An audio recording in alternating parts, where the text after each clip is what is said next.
mpe komi na ntango na ngai nakoka kopesa bandeko nyonso boyei malamu na kombo oya bule ya nkolo. Lokola yango deja elobamaki tozali awa lelo oyo wana towuti bamboka ebelebele minoko na ndenge na ndenge biso tolingi ete bato ebele bakoka koyana esika oyo mpona koyoka liloba. Kasi biso tozali kokata na motema na biso vraimen ete ezali te ke soki bato batonda okaka bazali koyoka mpe kondima liloba na Nzambe, kasi ezali nde mutu na mutu o Nzambe abengi ye na nde na ye moko na komikitisa nyonso. Pe biso tozali kati na bato oyo na nzela na ngolu na Nzambe. Ezali na ndenge komikomisa te, kasi ezali na ndenge moko ya kosala constatation constant moko na kati na sembo nyonso ete biso tomozwi ngolu liboso na nkolo. Kotalelaka liloba oyo Moïse alobaki liboso na Nzambe, ekomami boye ete o nkolo, soki ngai nazwi ngolu kouta epai na yo, yo lakisa ngai banzela na yo, lakisa ngai bamwango na yo. O moto oyo azwi ngolu kouta epai na Nzambe, ye akososola mwango na Nzambe. Exode 33:13. Nzambe akokotisa ye katikati na mwango na ye, pe ye akosangana na oyo nkolo azali kosala. Basakoli nyonso, bato nyonso na Nzambe, mabota nyonso na nkolo, bango basanganaki na oyo Nzambe azalaki kosala na tango na bango. Sima na manso ezali na tango ya lesakoli oyo epesamela biso na ntina ya lobiko, yango ezali kokokisama. Pe biso tozali katikati ya kokokisa ya makambo oyo na mabota na biso oyo ezali na motuya.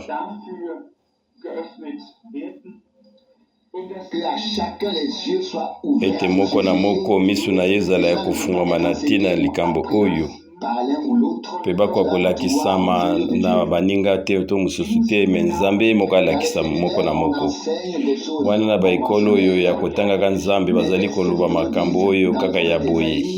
Kasi mosako alobi na biso na ya Esaïe 54:13 ete bango nyonso bakolakisama na nkolo. Yango nde ebongi na biso tokoka kozala na boyebi pe kokoka komona makambo nyonso ndenge Nzambe azali kolakisa biso na ndenge ya mwango na ye mpona mokili na ye. O mwango Nzambe asali na lingomba na ye, pe soki tokokende so na musika toza na posa ya boyeba mwango na ye na mwasi na ye, mwasi ya libala na mwana na mpate, na tikete tokoka kozwa pe kitene na biso na oyo ezali ekosangana kuna na ya libala.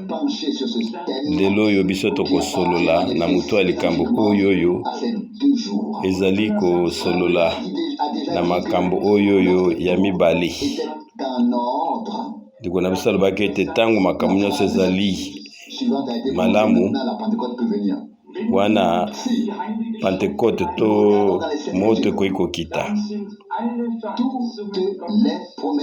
Soki totali na kati na eloba likambo nyonso to babilaka nyonso ya Nzambe ezali iyo, yango ezali kaka te balobaki yango, me yango ekokisamaki na baoyo nyonso bandimaki yango, pe liboso bango bayambaki yango na tango na bango liloba oyo ya elaka oyo epesamelaki bango na Nzambe.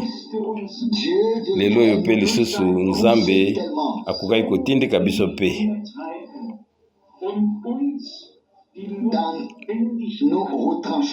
wana tango biso tokoti katikati na iloba na ye, akoka kososolisa biso libiki oyo ezali motuya ya libika oyo ya kotondisama na Molimo Santo. pe biso wana tokoya liboso na Nzambe wana tozali kobelela poso ezali makati na biso pe Nzambe akosala nini kaka akokokisa oyo ye alaki biso wana alaki biso auta kala ngai nakatami na ngenge na motema ete biso nyonso toye na motema oyo ezali na posa wana pe biso soki toza lisusu na kondima ete Yesu Kristo aza lolenge moko lokola Yohana alobaki na ntina na ye ngai nazali kobatize bino na oyo etali repentance kaso azali koya nsima na ngai ye akobatize bino na Molimo Santu pe na moto libiki oyo kouta na Nzambe yango ezali na kati na libiki oyo bato oyo bazali bandimi fo babika oyo ezali eyano kouta na Nzambe ete Nzambe ye asepeli na biso ete Nkolo asepeli na biso ezali litatoli kouta epa na Nzambe ete ye andimi biso bato bakomi bandimi bango bakozwa libatisi na mai kasi nsima Nzambe azali kopesa eyano na moto moko ezali eyano kouta epai na moto oyo awuta epai na kondima epai na Nzambe pe na nzela na libatisi na mai wana ye andimaki ye asali boyokani na moko ya malamu na Nzambe wana ezali eyano ya moto oyo andimeli Nzambe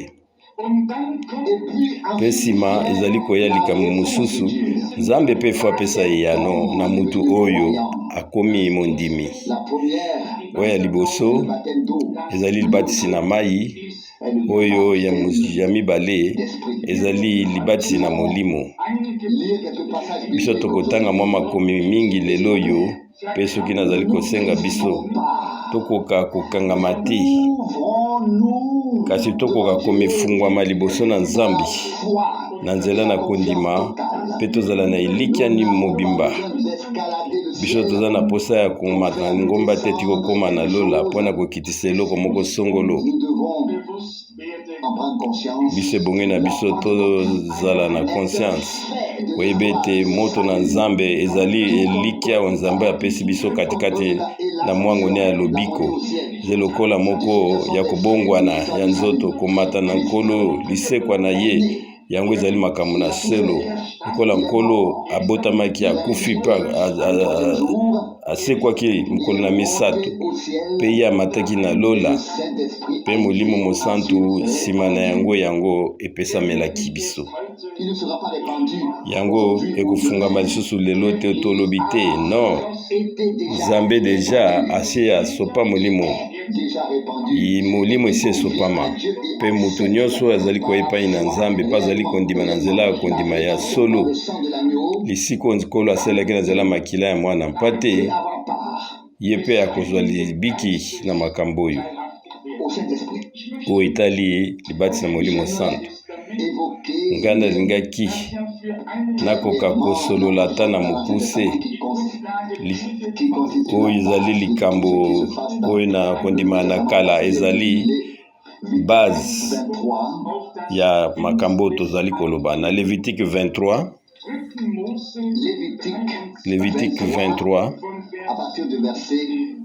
wana kotanga partir ya verset 15 Lévitique 23 bokotanga baposo sambo mobimba elingi koloba mikolo 15 banda mokolo oyo bokomemela ngai liboke ya bino bokotanga 7 semaines tina ntango oyo ekolanda oyo ekozala saba oyo ya sambo bino bokotanga mikolo 50 banda mokolo oyo bokomemela ngai liboke ya orge ya liboso bongo bino bokotelema liboso na batango na bino bandako na bino mapa mibale po bopesa ngai yango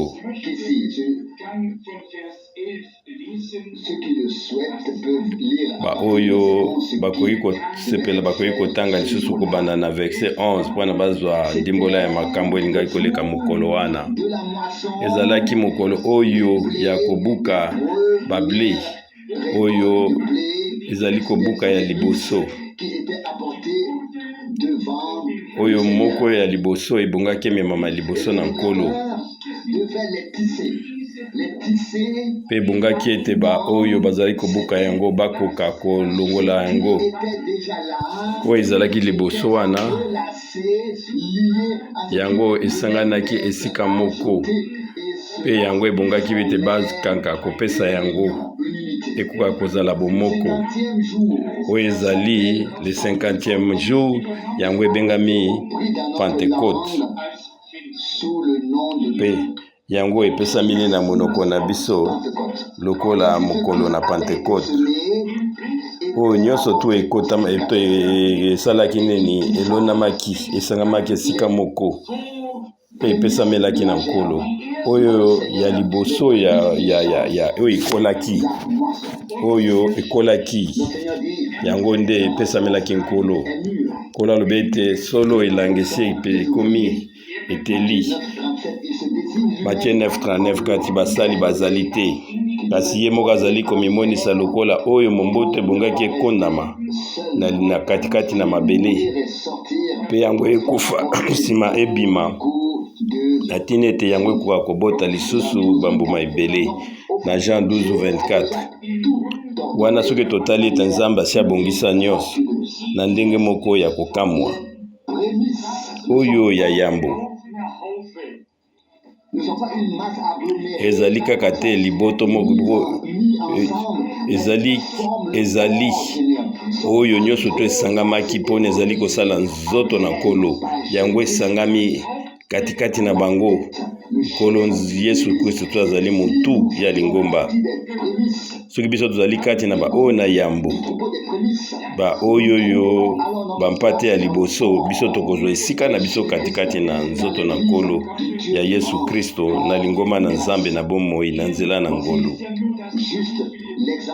tokoki kotala mwa ndimbola moko epesameli biso awa oyo ezalaki kosangana na kosepela na lipa oyoyo ezanga levure oyo babengi fete na Pentecôte pe nsima nango ezalaki na mokolo monene ya boyokani oyo ya kolimbisa bato yango ekakami toujours na Lévitique 23 na verset 26 Lévitique 23 na verset 26 biso totalalaki d'abord oyo ezali ombuma liboso oyo esengamaki ememama liboso na nkolo oyo ezalaki liboso katikati na elanga ezalaki yango banzete moko na moko ezalaki na forme moko te kasi awa basangisi yango esika moko pe liboso na nkolo yango esangamaki na esika moko pe moko ekomaki lolenge na mosusu wana kati na bambuma oyoyo différence ezalaki ata moke te komanda ya liboso ti na suka nyonso to bazalaki ndenge moko bile ezali lolenge wana lokola biso tanke bana na Nzambe biso nyonso tokoki tozali lolenge moko liboso na nkolo na biso Nzambe nkolo na biso ye abengi biso ye asangisi biso mpona biso tokoka kozala oyo ya bato na yambo oyo mbuma ya liboso na ngolu ezali eloko oyo te ya hasard te ezali Nzambe nde alingaki yango boye soki totangi mokanda na Yohani oyo ezali kosolo na mokolo ya Pentecôte katikati na makomi ndeko na biso atangaki biso na Joël 2:28 ezali na makomi ebelo ezali kotatola na makambo oyo Nzambe alakaki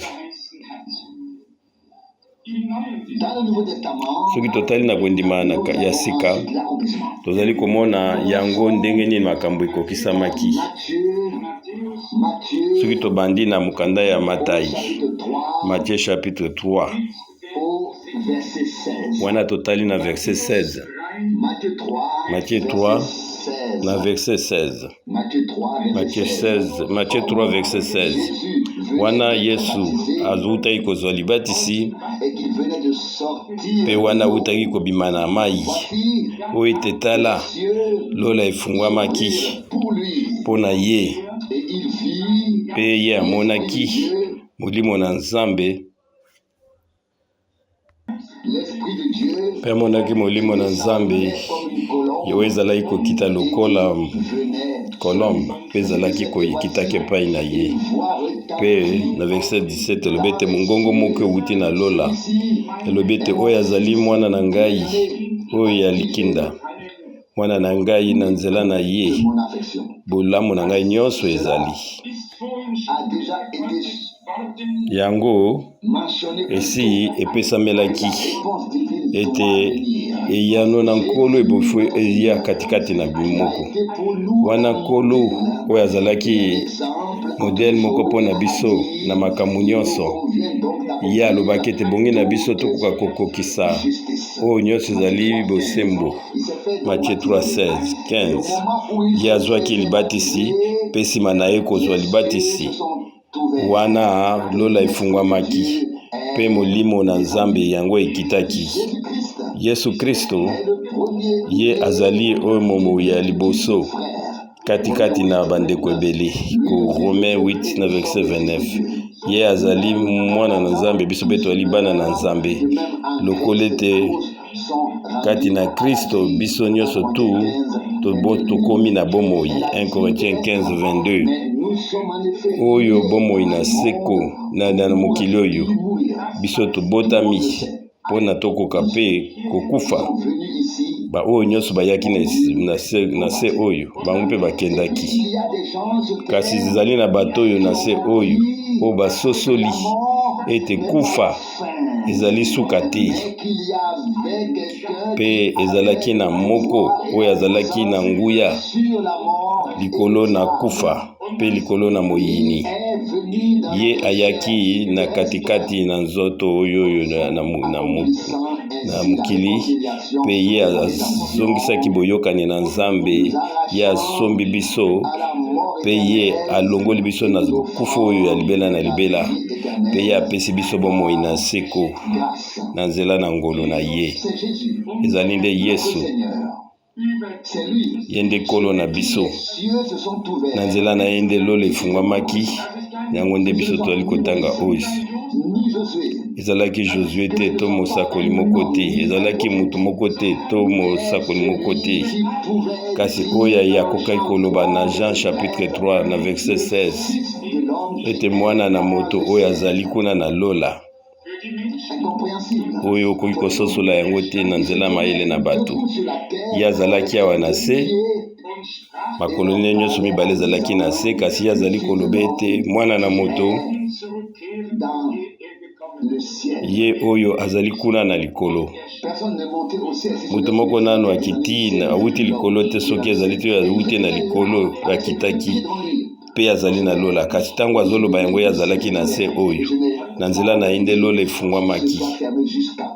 na kolo oyo esika te komeli biso te lola ekangama lisusu te, oyo ezali kobika na masolo oyo ya lobiko oyo biso mpe tokoti na kati yango elekaki na Golgota, mpe biso tozali na eteni na biso na makambo oyo. tozali na part moko euti epai na Nzambe. soki biso na kati na libiki oyo toza na esika biso mpe tozali na kosangana na oyo ezali te tokotondisama na Molimo Santo. nyonso nkolo akokisa na nzela na Yesu Kristo, kosikolama bolimbisi lobiko nyonso ezali kaka kouta kati na ye, mpe na nzela na ye lola efungwamaki mpe molimo ekitaki. tokomona yango na suka ete molimo moko wana ekitaki mpe na lingomba. tokoka kotanga likomi na Actes des Apôtres to misala Acte chapitre 1er na verset 8. Pesima tokotanga na Acte chapitre 2 na verset 1. Acte chapitre 1er na verset 8. Kasi bino boko yamba. Nguya moko uta na molimo santo. Tang molimo santo koya likolo na bino. Pe bino boko zala batatoli na ngai.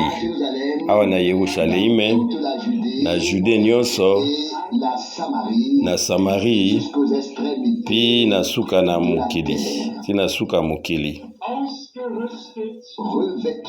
Bino boko tondisama na nguya na molimo santo. Oyo ezali makasi na moto te, to posa na moto te, kasi oyo ewuti na bonzambe. Pe bino boko latisama na nguya kouti epai na Nzambe, molimo ewuti epai na Nzambe.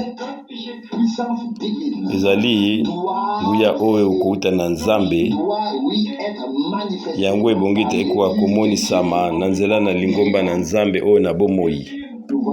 Tozali komona ete mokolo na Pentecôte potolo asalaki banzeba ba discours te si otali kokitsama molimo mosantu. Kasi yango ezalaki eloko oyo babikaki yango. Molimo mosantu bo yango ekokisamaki, kosopana na molimo ekokisamaki. Ngai nalingi na kwa kosolo na tina oyo ezali Pentecôte, to moto ndenge ekokita na lingomba. Ngai naza na tina mpona biso nyonso ete oyo Pentecôte ekoka kozala eloko oyo biso tobiki olie tokoka koteya yango. Kasi ezala libiki kati na bomoi na yo, bomoi na ngapi, bomoi na biso nyonso. Biso toyoki mateya ebele na tina na yango pe kondima ezali kowuta na koyoka na oyo ezali na liteya uti na liloba. Yango ebongi emema elaka oyo Nzambe apesi biso pe tomona yango kokokisama. Soki totangi na verset 16 ekomami boye ete wana Petro azali kopesa ndimbola alobi ete na verset 16. Acte chapitre 1 na verset 16. Awa nde ekokisi elaka oyo Joël alobaki yango na ntango na suka. Na verset 17 elobi nkolo na kosopa molimo na ngai na milimo nyonso, na nzoto nyonso. Pe bana bino mibali pe basi bango bakozala batatoli. Bana na bino bilenge na bino bakomona bandoto.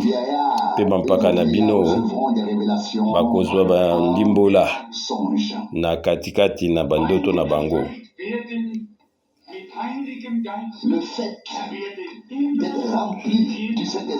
Wana soki yo tondisami na molimo santu, yango ezali komemama na makambo ezali koleka mayele na batu. Pona awa ezali ete ezali libiki moko oyo ezali na euti epai na Nzambe, eleki makanisi na batu. Oyo nyonso tozali kobika na katikati na mokili oyo, yango ezali niko na ndimbola na yango, batu bakoki kososola yango. Kasi libiki euta na Nzambe, yango ezali koleka mayele na batu. Pe mwaye yo pesa ndimbola na makambo ezali tie na nzela na mayele na moto. Bato nyonso bakoki bazangi kondima bango bazali na pasi na tina ete bakoka kondima ete Kristo abotamaki na nzela ya molimo. Bango bazali kaka na koseka moko. Bango bakoki kondima yango kaka na ndenge ya liseki. Kasi molimo mosantu ekoya likolo na yo. Luc 1:25-35. Pe nguya ekoya Nzambe kozinga yo. Bato na mayele bazali kokanisa koloba ete likambo ndengo ekoya ndenge nini. Bakoka kondima oyo Nzambe alobi. Bakoka kozala na kondima na oyo Nzambe alobi mpona bango ezali leloko ya liboma.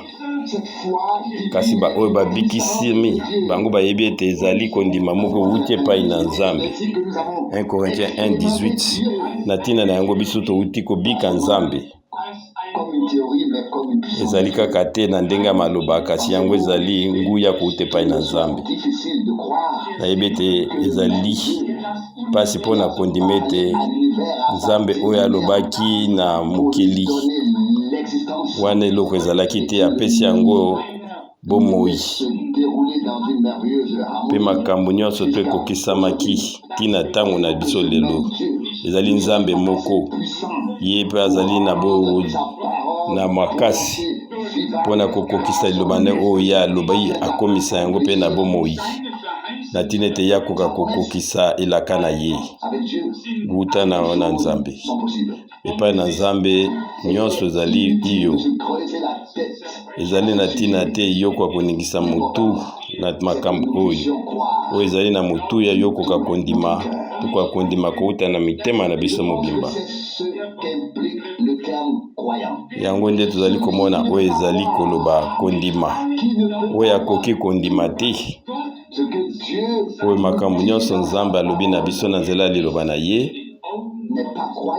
azali mondimi te na miso na Nzambe.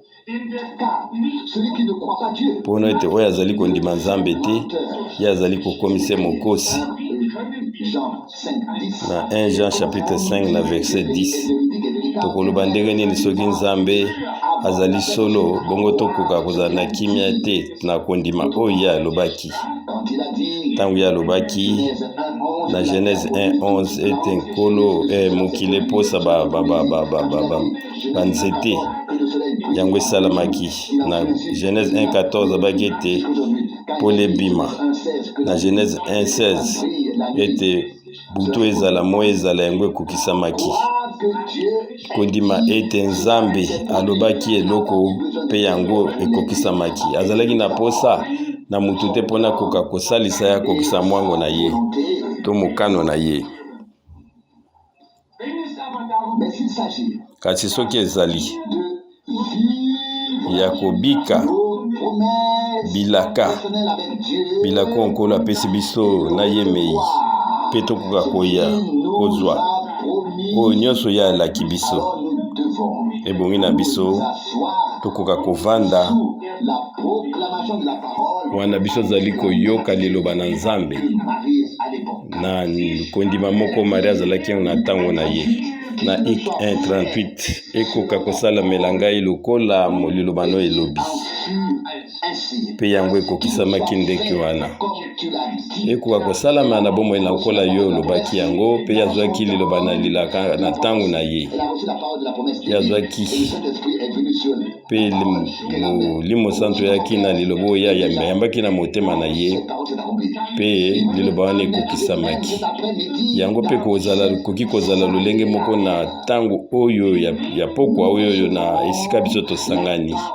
Biso tozali koyamba liloba oyo ya elaka kouta na Nzambe oyo epesameli biso wana biso tozali kolongola te eloko moko te mpe biso tozali koloba na kondima ete nkolo tika ete yango ekoka kosalama lokola yo olobaki yango.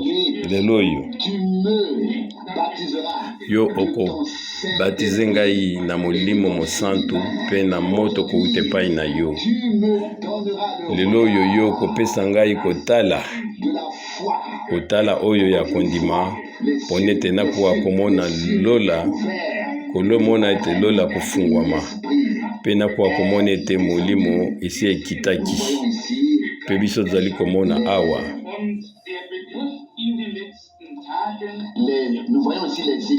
tozali komona awa kokokisama oyo lobelobemi ete na le dernier jour mokolo na suka lokola nkolo alobi ete mokolo selon 2 Pierre 3:8 mokolo moko mpona Nzambe ezali 1000 ans mpe ye azali kotalela oyo ba 2 millénaires oyo etikalaki liboso te le 7e jour oyo bokonzi ekuya nkolo ya mila ekoka kokomisama millennium oyo dernier jour oyo mokolo na suku oyo bandi wuta Yesu Kristo ayaki pe tina bozongi na yango ekomi pembeni yango nde biso tobiki na Nzambe wuta na ibandeli pe biso tokobika yango lisusu lelo bilaka oyo ezali mpona biso ebongi na biso tondima lokola makomi elobi soki totali mikanda ya acte des apôtres to misala ezali ndimbola ya solo ete komona ete bisika nyonso sango malamu yango eteyamaki bato bakomaki bandimi bazwaki libatisi Nzambe atikaki bango pamba ndenge wana te na liyano na ye Nzambe atikalaki te sa kopesa eyano kasi nde bandimi bango batondisamaki na Molimo Santo wana ezalaki mosala ya Molimo ezali kosalama katikati na makambo ebele yango ezali kokatisa biso ngela na oyo ezali incrédulité kozanga kondima mpe makambo ebele nyonso tu wana epesameli biso na nzela ya Molimo na Nzambe kobotama ya sika nyonso tu ezali kaka na nzela liloba mpe Molimo na Nzambe mpe nsima na yango kotondisama na Molimo Santo yango ifo elandisama olatisama na nguya kowuta epai na Nzambe na tango na suka oyo Nzambe azali na posa lingomba moko oyo elatisami na bokonzi kowuta na Nzambe lingomba moko oyo ewuti epai na Nzambe na bomoi mpe ekangami moko na moko mpe mutu na bango ezali Yesu Kristo lokola kuna bakomaki na mokanda ya Korinto ete biso nyonso tozalaki batise na nzela ya Molimo moko mpona tokoka kotonga nzoto moko na kotalelaka 1 Corinthiens chapitre 12 na verset 13 biso nyonso tu tozwaki libatisi moko na Molimo mpona tokoka kotonga nzoto moko ezala juif ozala grec tozala oyo moto azali esclave to moto azali libre biso nyonso tomelamaki na Molimo moko wana yango ezali kaka Molimo moko oyo azali kosala makambo nyonso kati na biso 1 Corinthiens 12 na verset 4 1 Corinthiens 12 na verset 4 wana nde makabo ezali ndenge na ndenge kowuta na ngolu na Nzambe kasi Molimo ezali kaka moko na verset 7 elobami kasi elobi ete na moko yango epesameli okomonisama ya Molimo mpona oyo etali bolamu ya biso nyonso mpe nsima na yango bapesi biso makabo oyo nyonso tu yango oyo biso tomemi na ndenge na biso moko te kasi oyo Nzambe atie katikati na lingomba na ye oyo ezali kotonga nzoto na ye na nzela ya kosopana ya Molimo na tina ete misala kowuta na nkolo ekoka kolandama na verset 8 ekomami boye te ezali na tina yango na nzela na Molimo epesi bamosusu basola na ndenge ya mayele elobi te wana ete mutu moko avandi abanda kolakisa bato mayele na ye te kasi awa ezali ete bososoli ewuti epai na Nzambe oyo ebombami oyo ezali mpona bolamu na biso nyonso oyo ewuti katikati na posa na bomwango na Nzambe azali kopesa biso koyeba oyo ewuti epai na biso te me kaka ewuti epai na ye mpe wana elobami ete na verset 8 na mosusu liloba oyo ya boyebi kotalelaka ndenge Molimo ezali kopesa ye ezali teke mpona yo lakisa bato boyebi oyo ya yo to ngai mpe natia baoyo ya ngai te ezali ndenge wana te kasi boyebi ya Nzambe kokokana na mwango na Nzambe yango ekoka kopesama katikati na lingomba na nzela ya emoniseli kowuta na Nzambe na nzela ya Molimo Mosantu koyeba ete eloko nini Nkolo alingi kosala sasa ipi, eloko nini Nzambe alingi kosala sasa ipi. Biso tokoki kotala biso nyonso na nsima kotalaka oyo Nzambe asalaki 2 ou 4 000 ans mpe baoyo bayebi mosala na ndeko na biso Branham bakoki koloba ete bakoki koyeba eloko nini Nzambe asalaki na ntango na biso oyo, kasi oyo ezali ya motuya ebongi na biso tokoka koyeba eloko nini oyo ekokomela biso mpe sasa ipi. Oyo ezali makanisi na ngai te to ya yo te, ezali mayele na yo te, ezali makao koyebe na yo te, ezali na nzela ya Molimo na Nzambe nde bilaka yango epesameli biso na nzela na liloba mpe na nzela na yango biso tovandi na esika wana kangami na yango.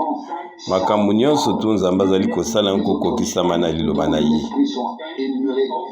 Soki otali makambo mosusu ya Molimo yango etangami epesameli biso, tolingi kokota na mozindo ya makambo oyo nyonso te.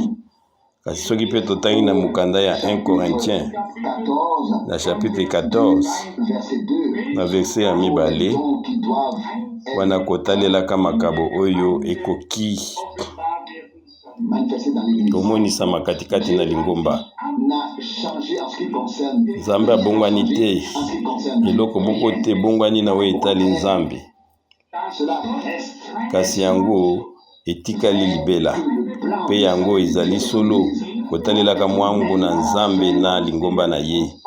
Yango ezali ndenge moko ndenge ezalaki na ebandeli mpe kozala ndenge moko na suka, eloko moko ebongwani te na makambo. Na mukanda ba 2 Corinthiens chapitre 1 tozali kotanga na verset 20 tina verset 22. 2 Corinthiens chapitre 1 verset 20 à 22.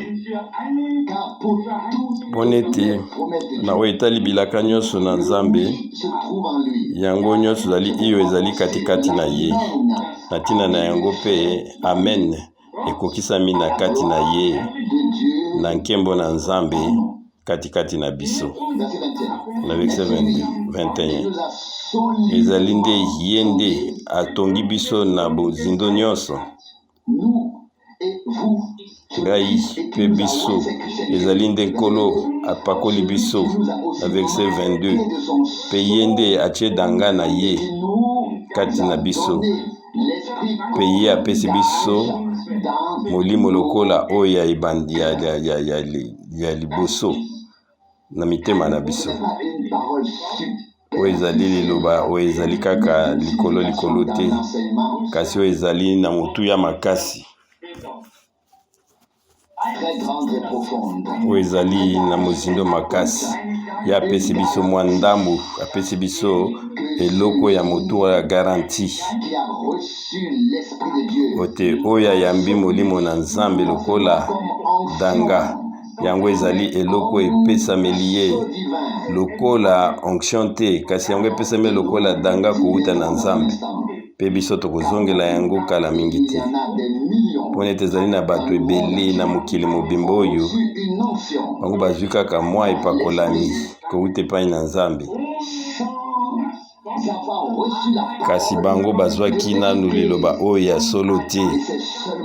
Bango bazwi kaka oyo ezali kaka soki ozwi liboso liloba na Nzambe oyo ya solo, wana nde danga na Nzambe ekoki koya, ekoki kotielama na kati na moto na nzela ya Molimo Mosantu. Soki totangi wana Ephésiens chapitre 1, Ephésiens chapitre 1 na verset 13. Ephésiens chapitre 1 na verset 13 tokotanga tina verset 14. Kati na ye bino pe lokola sima na bino boyambi liloba oyo koyoka liloba oyo na solo o sango malamu oyo ya lobiko na bino pe bino bo memami tina kondima bino bochanaki ndanga ya molimo mo santu oyo ezalaki elaka na verset 14 oyo ezali ba oyo ya yambo to oyo ya liboso nzambe apesi biso mpona lisiko ya lingomba na ye ete biso tozali mpona lokumu na ye.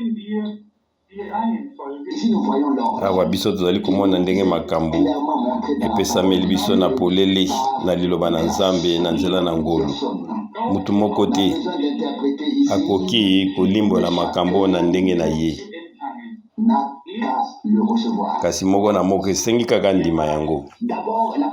Liboso ete liloba ya solo o sango malamu nyonso mobimba na yango na kati na yango bilaka nyonso ute pai na nzambe ezali wana solo biso toyambi yango na nzela ya kondima na ntango na biso. Biso toyamba lokola liloba oyo ya bosolo euti na nzambe pe biso toyambi lobiko na biso kososolaki ete nzambe akugulu pesa biso danga ya molimo santu yango ezali elaka oyo biso tozali kondima ona nzela na ngolu. Ebongi na biso tokoka koyeba bokeseni oyo pe biso tokoka kotelema na esika wana pe wana koyeba ete nzambe azali kotalela liloba na ye. Ezoki koloba ete ezali na bato ebulukutu ya bato bango basi bapakolami na molimo santu wana ezali ndenge wana te. Totika bato oyo ebele bazali kolandaka banzela na bango moko ata wana bazali na mwa epakolami na molimo santu, kasi nkolo na biso na nzela na ye nini lolo efungwamaki yazalaki liloba komi nsuni, yazalaki oyo makanisi ya bato te, kasi yazalaki liloba oyo ekomaki nsuni pe molimo eyaki likolo na ye. Pe lelo oyo lokola ba oyo banzali bandimi ya solo o biso tolandi makambo oyo ya boningani ya bato te, kasi biso toyambi liloba oyo ya solo na nzela ya kondima sango malamu mobimba na bilaka na yango nyonso mpo na ntango na biso.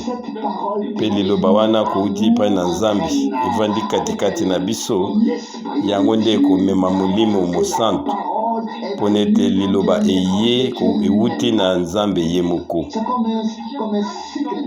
Yango ezali ndenge yango nzambe asala yango na ntina yango kola alobaki ye moko na nzela mosakoli Ezayi 55:11 liloba euti na monoko na ngai ekozonga te na ngai pamba, kasi yango ekosala liboso mosala nini yango etindamelaki yango.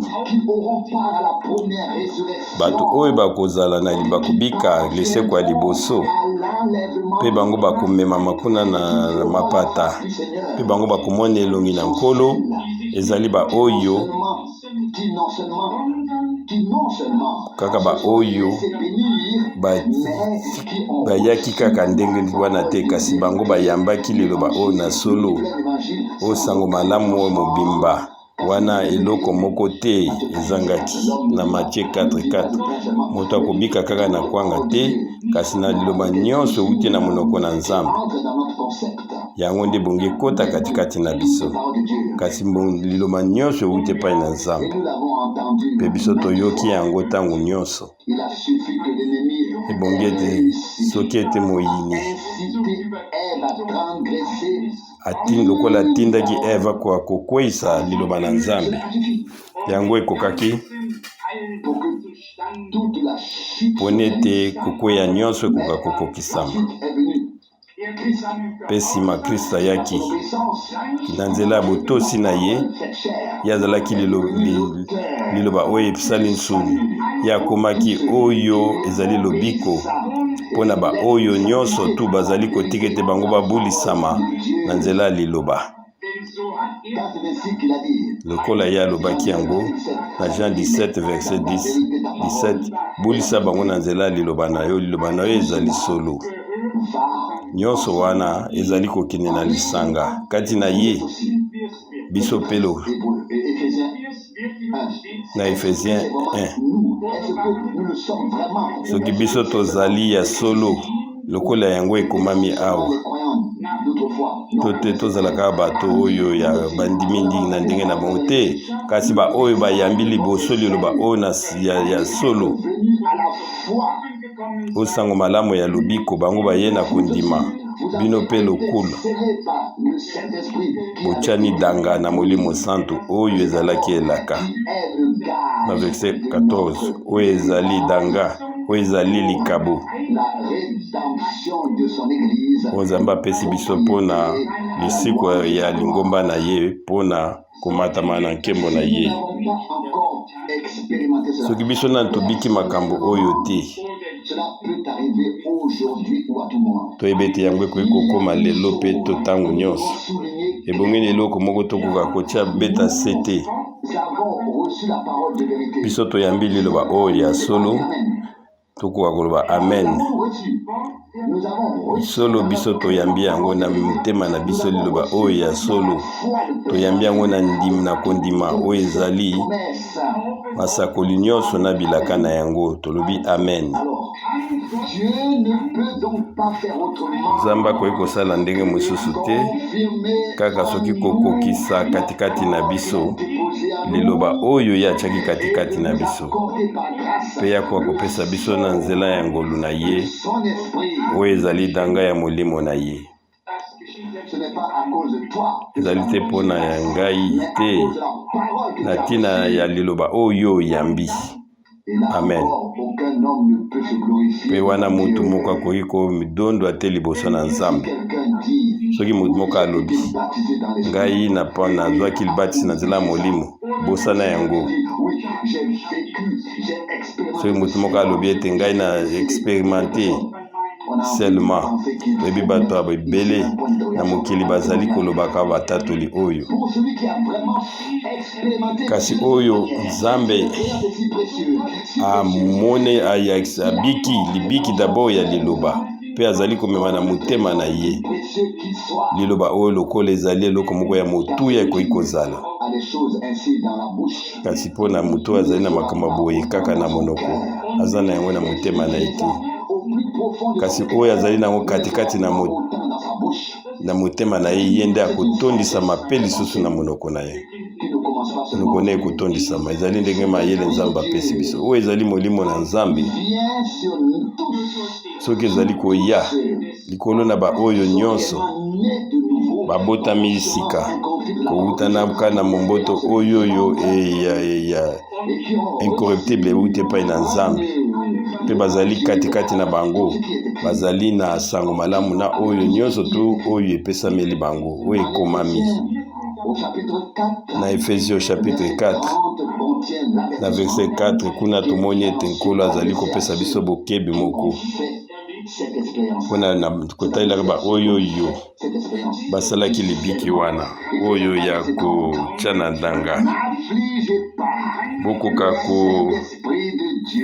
koyokisa molimo santu mawa te na nzela na yango bino botiamaki nganda mpona mokolo oyo ya lisiko na bino verset 31 kotomboka nyonso kanda nyonso motema mabe nyonso kofinga nyonso elongwa katikati na biso mpe na nyonso oyo nyonso tu ya bokanda nyonso tokoka kozala malamu na boyokani moko na biso tokoka kolimbisama moko likolo na mosusu lokola Nzambe alimbisaki biso kati na Kristo yango ezali kati na makambo oyo azwi bolimbisi yakoki mpe kolimbisa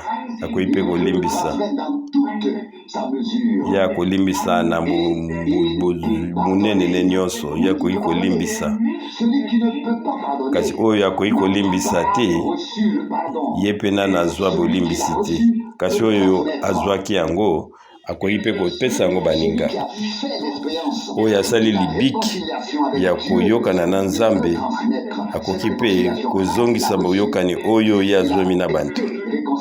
Ye azalaki na boyokani na Nzambe kati na ye motema mabe ezali lisusu te to eloko moko ya bololo to kozanga kimia te. Molimo ekiti lokola mbenga mpe biso tomoni yango oyo nyonso tu azali na eloko ya mabe te katikati na ye ezali malamu. Wana ntango oyoyo eloko ya kati ezali kobongisa ngai toyebi ete ndenge nini monde ezali kolakisa biso bokoka kokeba ete yo otondisama te koleka. Bato bayebaki ete eloko moko ekokaki kokoma wa molimo ekitaki lokola mbenga mpe kati na ye eloko ya mabe ezalaki lisusu te. Ye akomaki moto na kimia, moto ya boboto na batalalaka bato nyonso to bazalaki koya katikati na ye. Mpe wana ezali lolenge moko mpona molimo na biso ekozala katikati na Kristo. Ezali mpona biso ngai nde nazali koloba yango lokola oyo ezali motole nkolo azali kopesa ya lingomba na lingomba na ye ete biso nyonso tokoka kotonga elongo na nkolo liloba likolo na ye liloba na ye tozala molimo oyo ya molimo na ye tozala bao bazali kobika bomoi na ye mpe oyo bakangami na motu oyo azali mokonzi mpe bango basangani na boyokani moko kouta na molimo santu bango bazali kolindima liloba moko mpe batya midanga ya molimo santu. Na ntango wana esengo moko ekobotama katikati na biso mpe wana kozanga kondima nyonso to ekosuka. Ndenge tokomi tuna ete ngai nakozala wana ntango Yesu akoya. Wana soki danga echami okoki susu kozala te moto oyo azali koningana kouta moto to na makolo ete yo oyebaki yo kozala na kati ya makambo wana mpona ete oyo Nzambe atie denga yango ekoki kobukana te. Yango ezali oyo danga Nzambe apesi yo garanti, Nzambe apesi yo ete ngai nazali kokende ti na suka, ngai nakokoma ti na suka. Moto moko akoki kosala na ndenge na ye te.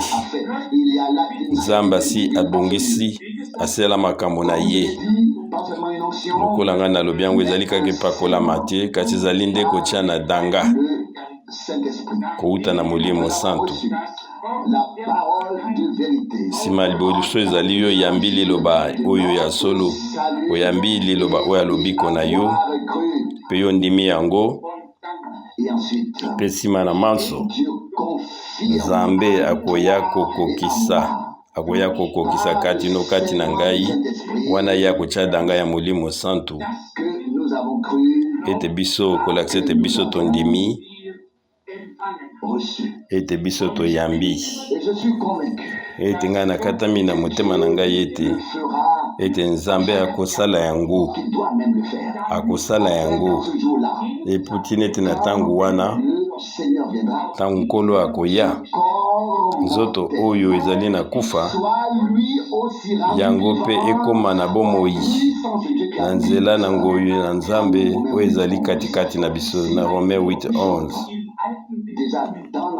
Soki Job alobaki yango deja na kondima na kala alobaki na elaka na katikati na ye abi ete soki ata nzoto na ngai eliami te eloko moko etikali te ngai nakomona nkolo mpona ete nayebi ete mosikoli na ngai ye azali na bomoi elokola nzoto na ye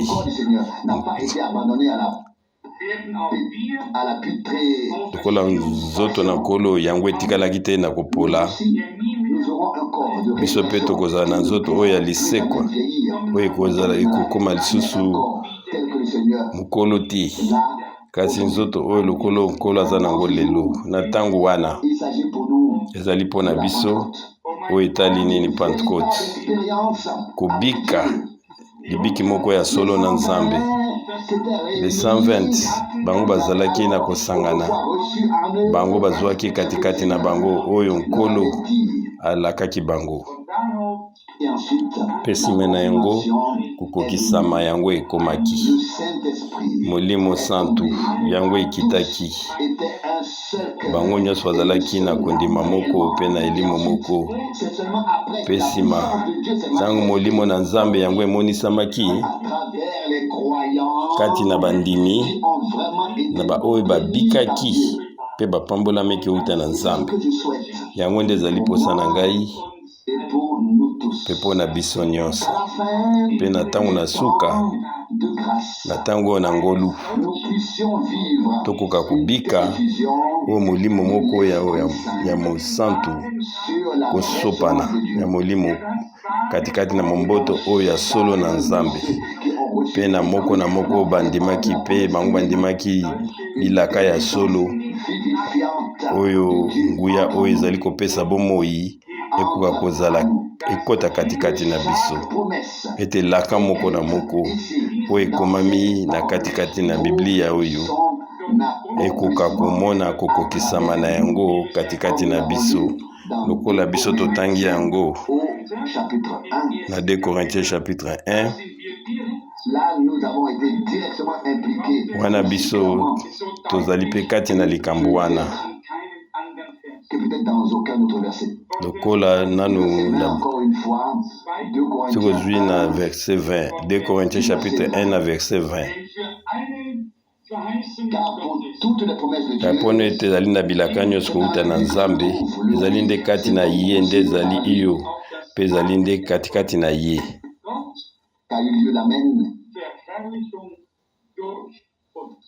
par nous pour la gloire de Dieu. Pona kati na ye nde ezali pe kati na biso pona lokumu na Nzambe. Biso toyo kolongola iloba oyo te. Elle en fait partie. Ezali liloba oyo ezali kati na biso lokolo ete kolo asombi biso pe toyeba ete liloba moko na nkolo lokola yango etatolamaki katikati na ye nkolo ekokisamaki yeba ete liloba moko pe epesameli na lingomba na ye yango ekokokisama kati na lingomba na ye pe kati na lingomba na ye. Natina na yango lokola eloko moko ekoki koleka te soki Kristo azali te pe eloko moko te ekoki koleka soki biso pe tozali wana te. Awa ekoki kolakisa ete komona lokola ete biso tozali komidonda na monoko na biso te. Solo ezali ete Nzambe akoki kosala eloko moko te sans biso. Nzambe akosala te na bato bandimaka te po bazali kolanda bato banzela na bango, kasi Nzambe akomonisa makana na bato oyo bango bamonisi liloba na ye pe bango bandimi yango pe ntango ye abengi bango pe atindi bango. Biso pe lokola tokoki kozala katikati na libulukutu ya bato oyo soki totali kuna na Abraham na kubanda na Abraham tina ntango na biso ezali kaka bato oyo bayokaki liloba na Nzambe pe bilaka na Nzambe, bango bandimaki yango pe bango batambolaki liboso na Nzambe pe bango batambolaki na kobotosi wana ya liloba pe bango bakomamaki na kotindamaka na Molimo Santu. Pe lelo oyo biso tondimi ete Molimo Santu wana oyo ezalaki na basakoli nyonso ebe ete esikusi abotamaki pe ya Molimo wana eyaki epai na ye na balibatisi lolo efungwamaki pe Molimo wana moko yango ekoya likolo na biso. Botika ngai nakoka kotala mitema na binani bandimi Nzambe apambola bango nyonso oyo batomboli maboko na bango. Nzambe apesaki elaka oyo pona ete tokoka kozala na elikya pe aza na botu posa ete ekokisama kati na biso. Nzambe alingi ete elaka nyonso apesi biso yango ekokisama.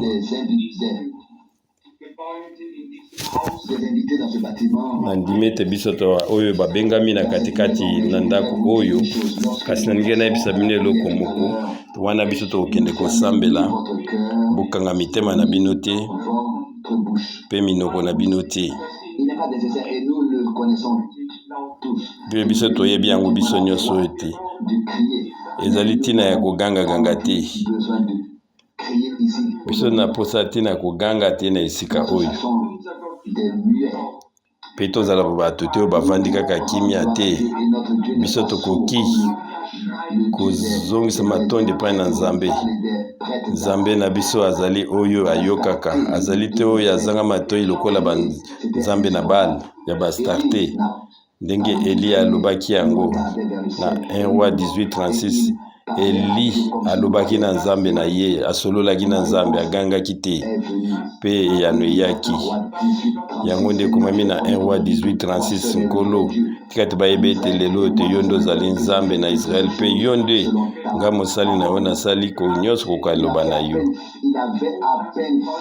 Ye alobaki kaka wana asilisi kaka koloba ete moto ekitaki mpe longwa ekomamaki na 1 Roi 18:4 ete Nzambe oyo akozongisa na moto eyano ye nde azali Nzambe. Mpona nini biso tokoki koloba te, tokoki koloba na lolenge moko na tata na biso oyo azali na lola. Bana bagangaka te me balobaka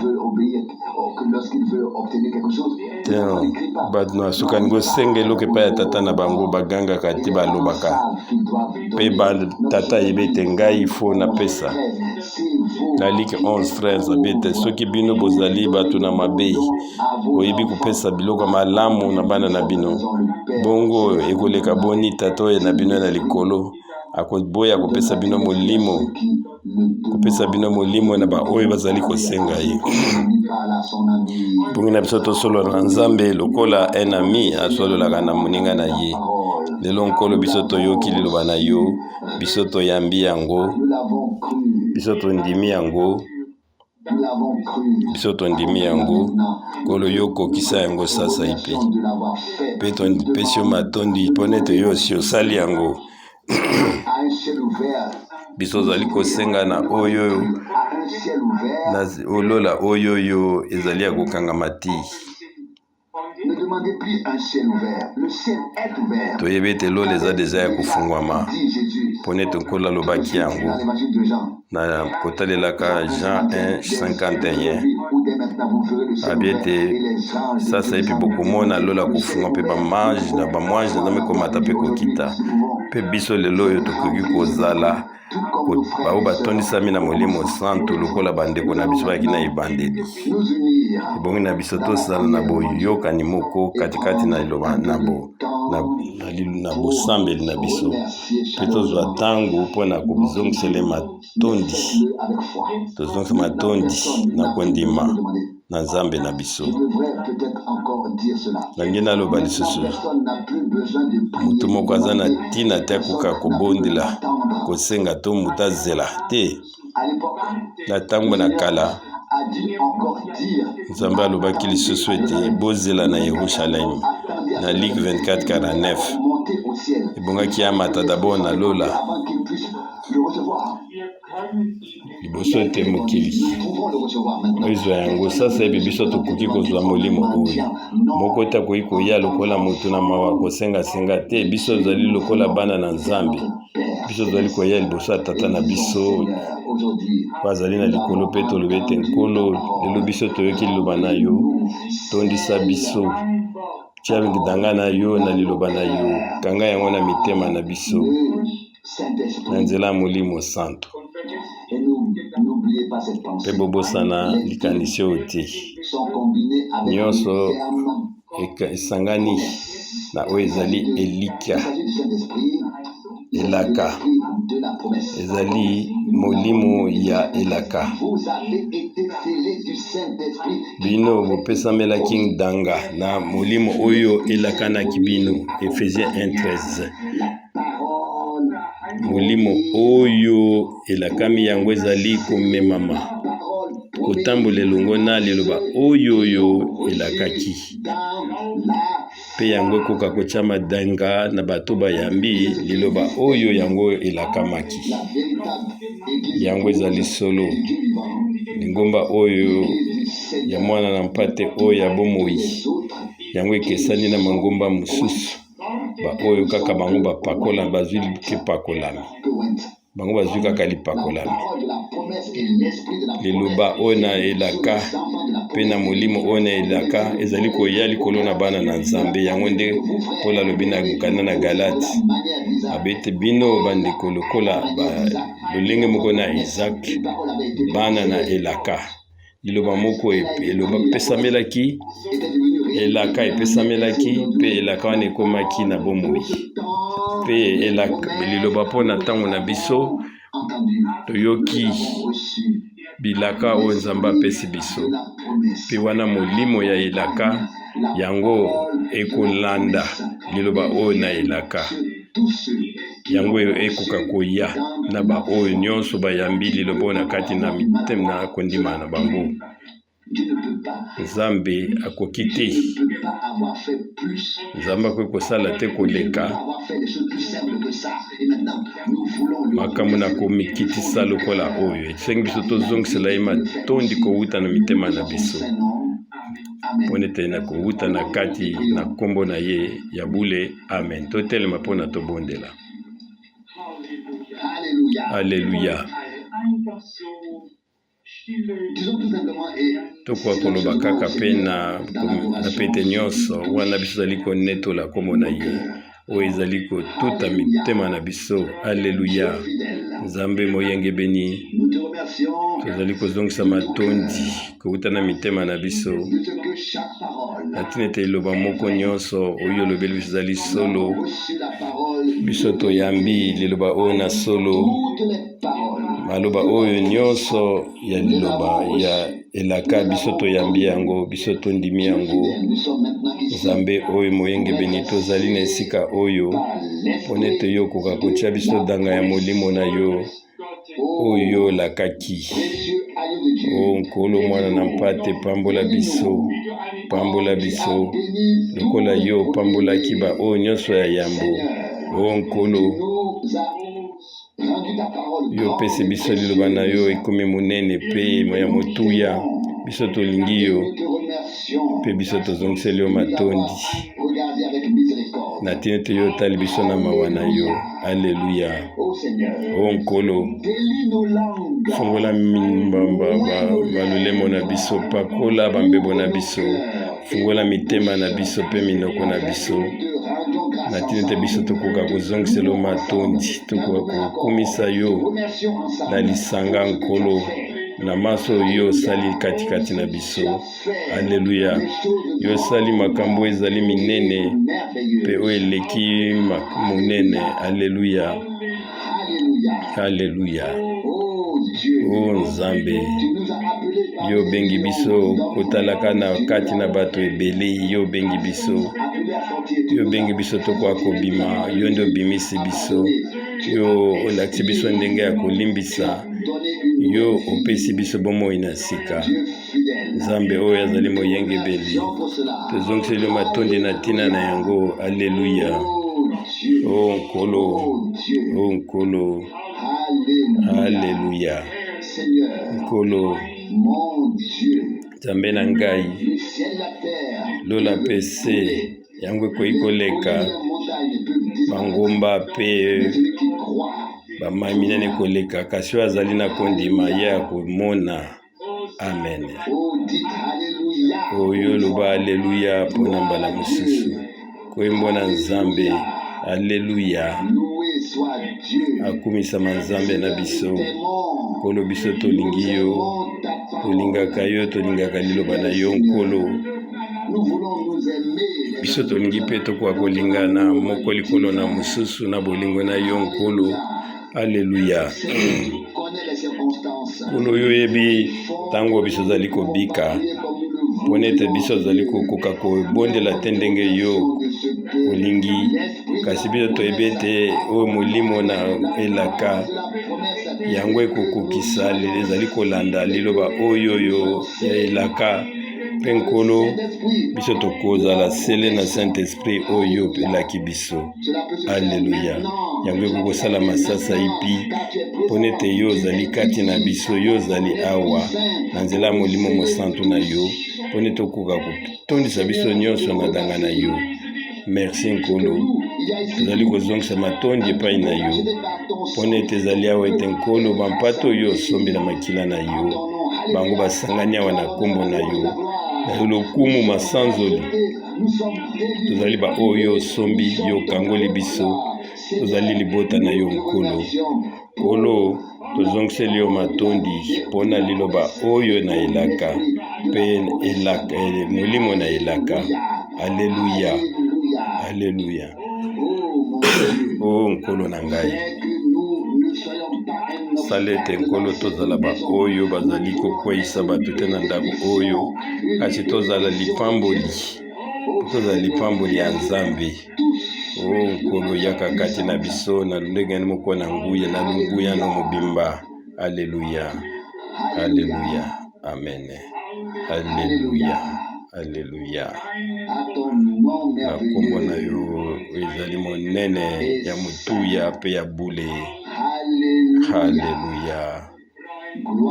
Lokumu na Nzambe.